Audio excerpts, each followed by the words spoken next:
Người nổi tiếng TV 24 giờ là kênh cung cấp thông tin về các nghệ sĩ, ca sĩ, diễn viên nổi tiếng của Việt Nam và thế giới. Hãy đăng ký kênh của chúng tôi để cập nhật tin tức nhanh nhất trong 24 giờ. Những sao nam cặp đôi với Triệu Lệ Dĩnh trong phim đẹp nhất. Vào nghề đã 15 năm, Triệu Lệ Dĩnh có cơ hội hợp tác với nhiều sao nam nổi tiếng trong làng giải trí Hoa ngữ. Nhìn qua danh sách phim mà Triệu Lệ Dĩnh đã từng đóng, bạn sẽ thấy cô ấy từng hợp tác với nhiều nam diễn viên nổi tiếng của Showbiz như Phùng Thiệu Phong, Lý Dịch Phong, Vương Nhất Bác, Trần Vĩ Đình. Hãy cùng Carol điểm qua những lần hợp tác này nhé.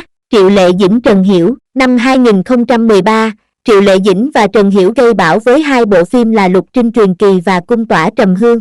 Không chỉ đẹp đôi trên màn ảnh mà Triệu Lệ Dĩnh và Trần Hiểu cũng có nhiều khoảnh khắc thân mật ngoài đời khiến không ít người cho rằng họ phim giả tình thật. Nhưng cho đến nay thì Carol thấy việc họ từng yêu nhau hay chỉ là hiệu quả từ việc sao tác CP thì chẳng ai rõ.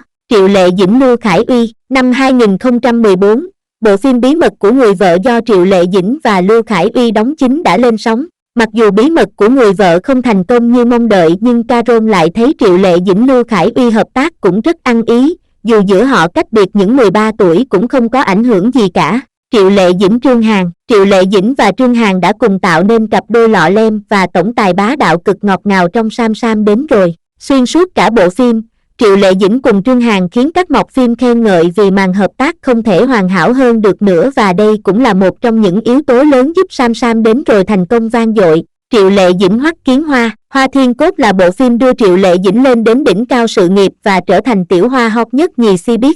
Chuyện tình bi thương của nàng Hoa Thiên Cốt và sư phụ Bạch Tử Họa, Hoắc Kiến Hoa đóng, cũng từng khiến nhiều người phải rơi nước mắt. Triệu Lệ Dĩnh Hoắc Kiến Hoa còn tạo thành một cặp đôi đẹp đến mức khiến khán giả từng cho rằng họ đang hẹn hò. Triệu Lệ Dĩnh Trần Vĩ Đình. Triệu Lệ Dĩnh và Trần Vĩ Đình nên duyên trong hai bộ phim là Thục Sơn Chiến Kỷ và Lão Cửu Môn. Từng có một thời gian, Triệu Lệ Dĩnh Trần Vĩ Đình đẹp đôi đến mức khiến họ nhiều lần vướng tin kết hôn và thậm chí còn được netizen chúc phúc. Thời gian gần đây có tin Lão Cửu Môn 2 chuẩn bị khai máy, Carol cũng rất mong cặp đôi một thời này sẽ tái hợp.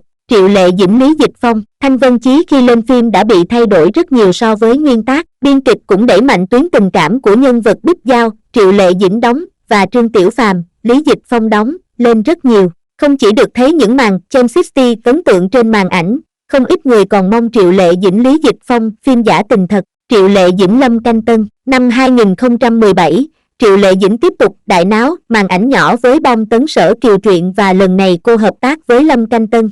Carol cảm thấy Triệu Lệ Dĩnh và Lâm Canh Tân rất đẹp đôi, họ còn có sự kết hợp cực ngọt trên tạp chí nữa. Sở Kiều Truyện có cái kết dang dở, chính vì vậy Triệu Lệ Dĩnh cùng Lâm Canh Tân cũng được kỳ vọng sẽ tham gia phần 2 nhưng việc này có vẻ hơi khó. Triệu Lệ Dĩnh Phùng Thiệu Phong. Có lẽ lần nên duyên đáng nhớ nhất của Triệu Lệ Dĩnh là với Phùng Thiệu Phong trong Tây Du Ký, Nữ Nhi Quốc và Minh Lan Truyện. Cặp đôi đã phim giả tình thật và kết hôn vào năm 2018. Không lâu sau khi tuyên bố tin mừng thì họ đã đón cậu con trai đầu lòng chào đời. Chỉ đáng tiếc là vào tháng 4 vừa qua, Triệu Lệ Dĩnh Phùng Thiệu Phong đã ly hôn sau gần 3 năm bên nhau.